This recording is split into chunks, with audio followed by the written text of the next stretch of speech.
Instead of requiring that we have everlasting influence from our actions of today, if we just go to an unknown end, sort of like Axelrod does for the prisoner's dilemma in cooperation. If we just don't know when the end is going to be, that we can use that as a basis for our interactions with other people and as a basis for moral and ethical behavior.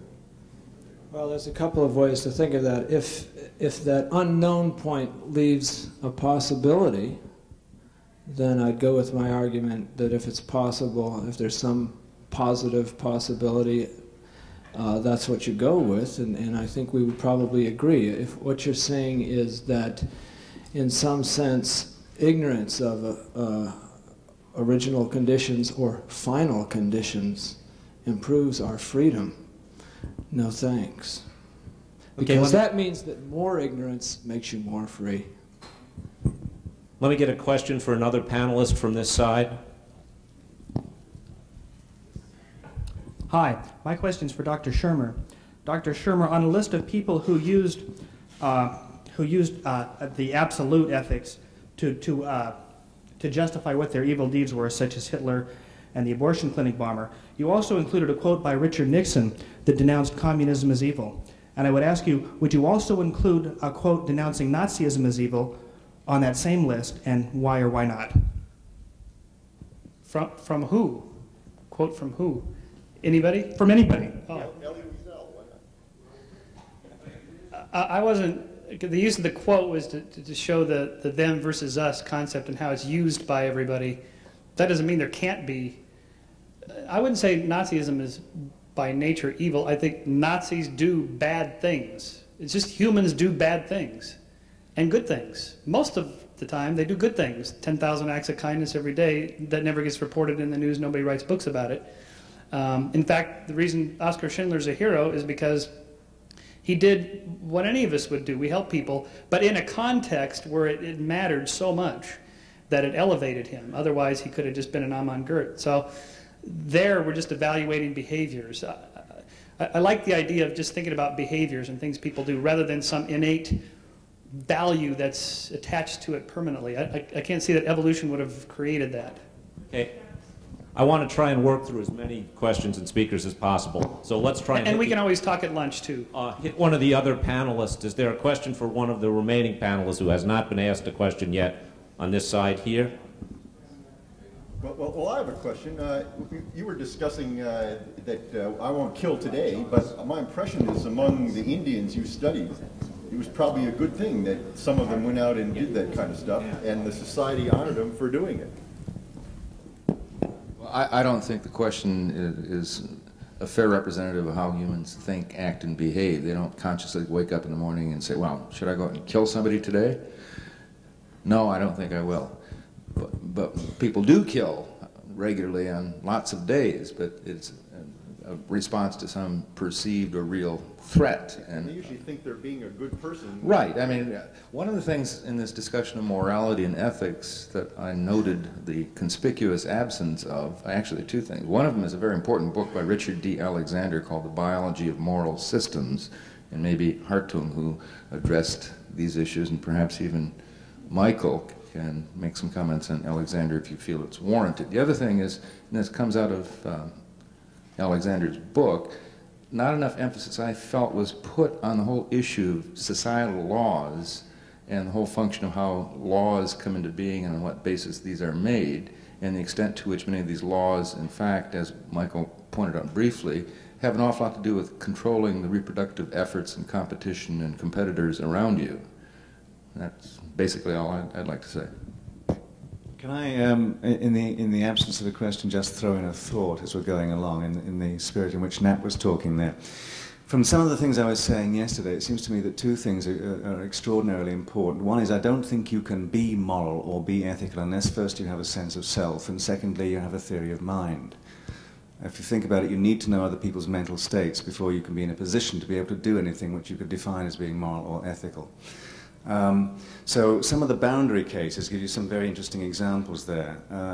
I recommend two books. One is a book by a lady called Temple Grandin you may have heard of. She's autistic, but she became a PhD veterinarian.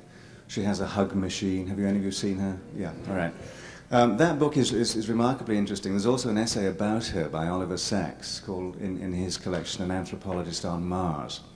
And two things come out of the Temple Grandin story very clearly, which is that she acknowledges that although she's able to get through in life at a fairly high level, she does it by simulating a human being.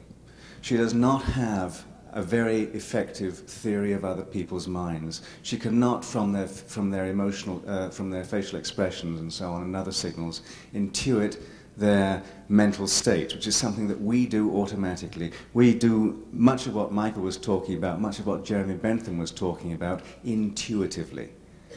We have mechanisms which are evolutionary legacy which allow us to do much of this intuitively. Temple Grandin cannot do that. So she actually sees things as a video running through her head, and she learns how to function in society and how to make social contracts and how to do social exchanges by making these comparisons with the videos she has in a memory of how those things worked before and how those sequences worked before, and she's able to extrapolate into how she should behave in the future. So what she does is to make explicit the mechanisms that all of us have operating unconsciously. And I think that that's one of the principal aims of evolutionary psychology, is not to tell us particularly how to live, because so far I haven't found that scientists are better people than anybody else. In fact, some Christians are better people than many of the scientists I know. What evolutionary psychology does give you a clue about is some way of making explicit the mechanisms which are operating and which guide at an unconscious level your behavior. And I think until you understand that and begin to make those kinds of things explicit, you won't get a full handle on your moral systems. Okay, question for Dr. Shagna. This is regarding the Yanomamo data that we were looking at yesterday, and you were giving us data on male aggressiveness and the number of other people that males had killed, and then also you were comparing that with their reproductive success and the number of wives that they had. And so I had two questions. First of all, in those numbers of people that those men had killed, was there a distinction between tribe members or people of their own community versus people from outside their community? And if so, are these things treated differently in this society?